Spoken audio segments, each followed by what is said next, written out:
The only people who don't want to disclose the truth are people with something to hide. And now I want to address Colin Powell on Meet the Depressed. And keep in mind, David Gregory invited him, as I said on Friday, on his program for a reason. Because he knew Powell would unload on the Republican Party, not for the right reasons, but all the wrong reasons. Remember, Mr. Producer, I was asked whether I'd consider going on Meet the Depressed, but first they wanted to ask some questions of me. You remember that? And what did I say? No, I'm not answering any questions, and I'm not going. I don't do pre-interviews for so-called news programs. I also want you to keep in mind when you listen to Colin Powell, not only does he owe his career to Republicans, elected Republicans, but look at the outreach Republicans have had. Look at the former head of the Republican National Committee, Michael Steele. Did Colin Powell ever defend Michael Steele? Did Colin Powell ever defend Clarence Thomas in his nomination process? Not that I recall. Did Colin Powell use the occasion of his appearance on Meet the Depressed to acknowledge a recent elected senator from Texas who happened to be Hispanic, Ted Cruz? Did he acknowledge Marco Rubio? Did he acknowledge our newest senator, Tim Scott, a black man appointed by an Indian woman, a Republican governor of South Carolina? All Tea Party conservatives, by the way. No, because Colin Powell despises the Tea Party and conservatives, so he's never going to acknowledge that. Never. And he takes aim at Sarah Palin. Mr. Tough General takes aim at Sarah Palin. Shame on you, General.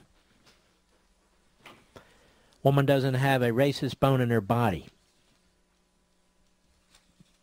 He was upset. What was the shuck and jive? Which is said to have, I don't even know, roots in slavery and so forth. Okay.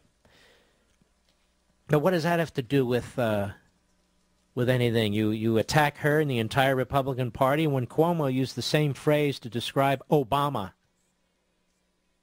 was Colin Powell on Meet the Depressed? Did he trash the Democrat Party and did he trash Cuomo?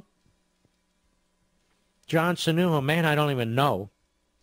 I'm not a big fan of his like everybody else is because he gave us David Souter, who was a moderate Republican from New Hampshire. All that aside, he calls Obama lazy. Obama was lazy. May still be. He didn't read his intelligence briefings. And I've gone through his schedule, and I've discussed his schedule many, many, many times and have read it to you. And Mr. Producer, that's not exactly a busy schedule that the president has, is it? Most of the time, no. Most of the time, he's starting his day officially at 10 o'clock, at 9:30, at 10:30. And there's some minimal, superficial event in between, not all the time, but too often. And then some grand party or something at the end of the day. I don't know. Man's played over 100 rounds of golf. You have to be an idiot not to see this. Mr. Powell, General Powell, Secretary Powell. But there you are. Trashing. Colin Powell votes for Obama twice. The first time he waited to the most damaging time to announce his support for Obama, damaging to McCain. McCain hardly a right-winger. McCain, all those things that Colin Powell says he wants. But Powell couldn't bring himself to endorse McCain. I wonder why. This time around, another fairly moderate to conservative Republican nominee, Mitt Romney. Colin Powell shouldn't be offended by Mitt Romney. Yet there he is, backing Obama again. Obama, with a disastrous foreign policy. Obama, who's hollowing out the United States military. Obama, who's hollowing out the American economy. And there is Colin Powell endorsing Obama. Gee, I wonder why. Because none of this makes sense rationally or intellectually. Must be emotional or something. And now Powell, who's had a wonderful life as a Republican, has benefited from one Republican administration after another. He's a multimillionaire living in a mansion in McLean, Virginia. He's angry at the Republican Party. Among other things, he had this to say. Cut 12, go. There's also a dark vein of intolerance in some parts of the party. What do I mean by that? What I mean by that is they still sort of look down on minorities. Stop right there. That is so disgusting and pathetic. So absolutely outrageous. In addition to a bold-faced lie. For him to play that race card, for him to know damn well that it's a lie, is disgusting. Go ahead, Mr. Producer. How can I evidence that? When I see a former governor say that the president is shucking and jiving, that's a racial era slave term. Stop. Really? And so in 2008, when Cuomo used that against Obama, where were you, pal? Oh, excuse me, General. Where were you? That's a race era slave term? Okay.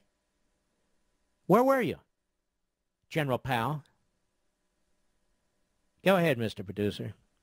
When I see another former governor after the president's first debate where he didn't do very well, says that the president was lazy. He didn't say he was slow, he was tired, he didn't do well. He said he was lazy. Stop. He didn't say it in the context of the debate. You see how he came prepared with his slurs, ladies and gentlemen? This isn't just coming off the top of Colin Powell's head. They did their little pre-interview. He came armed. I'm just surmising, but I think I'm right. And it had his two great examples, you see. Great examples of racism, which are not examples of racism at all. Go ahead. It may not mean anything to most Americans, but to those of us who are African Americans, the second word is shiftless, and then there's a third word that goes along with it. Stop. They didn't say shiftless. Now, did they, General Powell?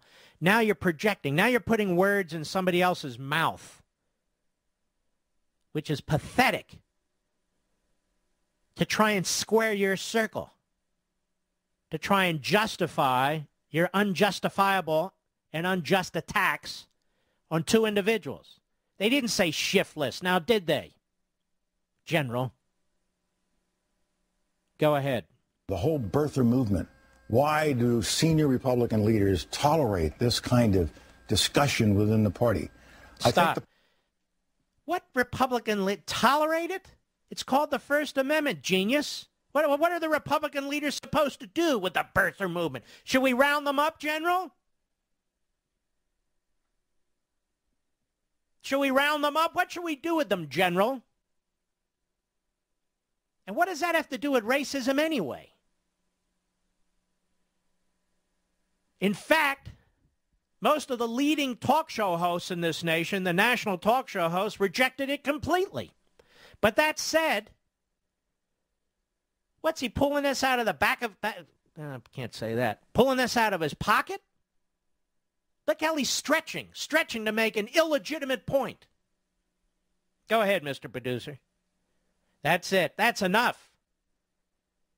But I'm sure Powell's very angry about Chuck Hagel's Jewish lobby comment. Because you don't have to read between the lines on that one, do you, General? Well, let's find out as soon as I come back.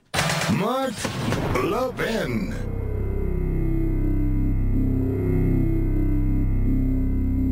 The only people who don't want to disclose the truth are people with something to hide.